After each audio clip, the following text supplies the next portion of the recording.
मराठवाड्यामध्ये सध्या पूर परिस्थिती निर्माण झालेली आहे आणि बळीराजा सध्या अडचणीत सापडला। त्यामुळे सगळ्यांचं लक्ष कृषी विभागाकडे आहे आणि या संदर्भात बोलण्यासाठी आणि संपूर्ण परिस्थिती सध्याची काय आहे हे जाणून घेण्यासाठी आपल्यासोबत कृषी मंत्री दत्तामामा भरणे आपल्यासोबत जोडले गेले आहेत। सर, आतापर्यंत काय माहिती तुमच्यापर्यंत आलेली आहे? आपण पाहिलं तर ठिकठिकाणी जालना असेल, परतूर असेल, बीड असेल, सोलापूर असेल, अक्षरशः पावसाने झोडपून काढले आणि ठिकठिकाणी पूर परिस्थिती निर्माण झालेली आहे। सध्याची आकडेवारी काय आहे आणि काय माहिती तुम्ही घेतली?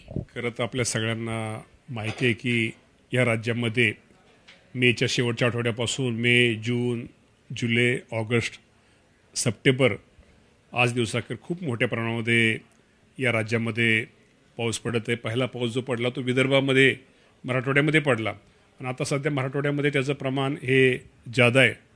आज संपूर्ण राज्याची आज अखेर जर आकडेवारी घेतली तर साधारणतः 70 लाख एकर शेतीच्या पिकांना ह्याचा खूप मोठ्या प्रमाणामध्ये फटका हा बसलेला आहे आणि निश्चित प्रकारे शेतकऱ्यांचं खूप मोठ्या प्रमाणामध्ये नुकसान झालेलं आहे। काही ठिकाणी पशुधन वाहून गेलेलं आहे, घरामध्ये पडझड झालेली आहे, त्यामुळं घरामध्ये पाणी घुसलेलं आहे। काही ठिकाणी म्हणजे खूप मोठ्या प्रमाणामध्ये म्हणजे माती, शेतीची माती सगळी नदीकाठची, वड्याकाठची माती शेतकऱ्यांची कुठलीही राहिलेली नाही। त्यामुळं शेतकऱ्यांचं खूप मोठ्या प्रमाणात नुकसान झालेलं आहे आणि ह्या महिन्याचा विचार करायचा झाला तर ह्या महिन्यामध्ये बीड, धाराशिव आणि सोलापूर जिल्ह्यामध्ये त्याचा खूप मोठा फटका या बसलेला आहे। कारण का जर 70 लाख एकर जे पिकाचं नुकसान झालेलं आहे त्यापैकी ह्या महिन्याचा जर विचार केला तर साधारणतः 31 लाख एकर क्षेत्र पिकाचं नुकसान हे ह्या महिन्यामध्ये सप्टेंबरमध्ये झालेलं आहे। तर निश्चित प्रकारे शेतकऱ्यांचं खूप मोठ्या प्रमाणात नुकसान झालेलं आहे। आपल्या माध्यमातून सगळ्या शेतकरी बांधवांना मी एवढंच सांगू शकतो की शेवटी हे निसर्गाचं संकट आहे। ह्या निसर्गाच्या संकटामध्ये शेवटी आपल्या सगळ्यांना धीर हा धरावाच लागेल। सरकार, या राज्याचे मुख्यमंत्री देवेंद्र फडणवीस साहेब असतील, अजितदादा पवार साहेब असतील, एकनाथ शिंदे साहेब असतील, या सगळ्या मंडळींचं लक्ष या संपूर्ण परिस्थितीवरती आहे। या सर्वांनी प्रत्येक जिल्ह्यातल्या पालकमंत्र्यांना सूचना दिलेल्या आहेत की प्रत्येक जिल्ह्यातल्या पालकमंत्र्यांनी ज्या ठिकाणी ही अतिवृष्टी असेल त्या ठिकाणी दौरा करून त्या शेतकऱ्याला धीर देण्यासाठी तिथे त्यांनी दौरे करावेत। त्याप्रमाणे सर्व पालकमंत्री प्रत्येक जिल्ह्यामध्ये हे दौरे करतायत आणि आपल्या माध्यमातून मी एवढंच शेतकरी बांधवांना सांगतो की कृषी विभाग आणि महसूल विभाग हे दोन्ही विभागाच्या माध्यमातून जिथं जिथं नुकसान झाले तिथं पंचनामा करण्याचं काम हे मोठ्या प्रमाणामध्ये काम सुरू आहे आणि अजूनही पंचनाम्याचं काम सुरू आहे। मी एवढंच आपल्या माध्यमातून सांगतो की काही ठिकाणी आपण मदत पण द्यायला सुरुवात, काय जे पंचनामे जे पूर्ण अहवाल आमच्या शासनाकडे त्यांना आपण मदत पण दिलेली आहे, पण अजूनही काही ठिकाणची जे मदत राहिलेली साधारणतः पंचनाम्याचं काम पूर्ण झाल्यानंतर दिपाळीच्या अगोदर माझ्या सगळ्या शेतकरी बांधवांना मदत ही दिली जाईल। सरसकट मराठवाड्यातील सगळ्या शेतकऱ्यांना मदत पुरवली जाणार आहे की पंचनामे करून? जिथं जिथं नुकसान झाले जिथं जिथं नुकसान झाले अतिवृष्टीमुळं तिथं सगळ्या कुठलाही शेतकऱ्याला तिथं सोडलं जाणार नाही, त्याचा नुकसान भरपाईचा पंचनामा केला जाईल। आज राज्य मंत्रिमंडळाची बैठक आहे तर या बैठकीमध्ये मोठा निर्णय होण्याची शक्यता आहे का?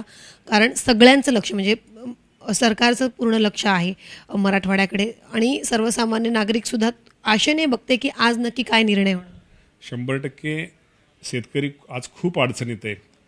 खरं तर शेतकऱ्याचं आपल्याला माहिती आहे की कधी अतिवृष्टी होती, कधी दुष्काळ पडतोय, कधी गारपीट होती, त्यामुळे शेतकरी अडचणीत असल्यामुळे आणि शेवटी आम्ही पण सगळेजण शेतकऱ्याचीच मुलं आहेत किंवा हे सरकार हे शेतकऱ्यांच्या पाठिंब्यावरती निवडले, त्यामुळे शेतकऱ्यांना पाठिंबा किंवा शेतकऱ्यांना मदत करणं शेवटी आमच्या सगळ्यांचं कर्तव्य आहे। त्याप्रमाणे निश्चित प्रकारे हे सरकार माझ्या शेतकरी बांधवांना चांगल्या प्रकारची मदत करेल।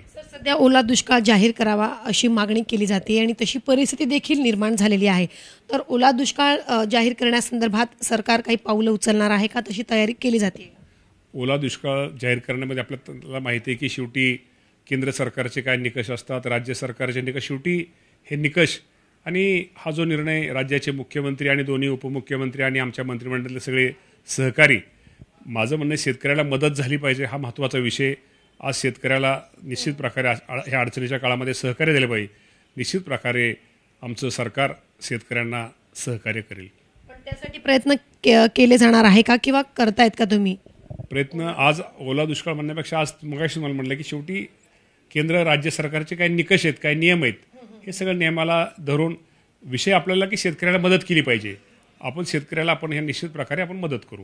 उपमुख्यमंत्री अजित पवार हे सुद्धा पूर्ण परिस्थितीवरती नजर ठेवून आहेत. वेळोवेळी ते आढावा घेत आहेत. जिल्हा अधिकाऱ्यांच्या ते संपर्कात आहेत. उद्या मराठवाड्याच्या दौऱ्यावर देखील जाण्याची शक्यता आहे. तुम्ही कधी जाणार आहात आणि अजित पवार यांच्यासोबत तुम्ही जाणार?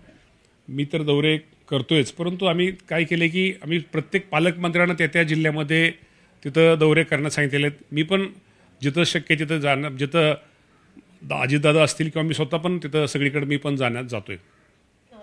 नक्कीच. म्हणजे आव्हान काय कराल सध्या, कारण की पुढील काही दिवस अतिवृष्टीचा इशारा हवामान विभागाने दर्शवलेला आहे मराठवाड्यामध्ये, त्यामुळे बळीराजा सध्या संकटात आहे.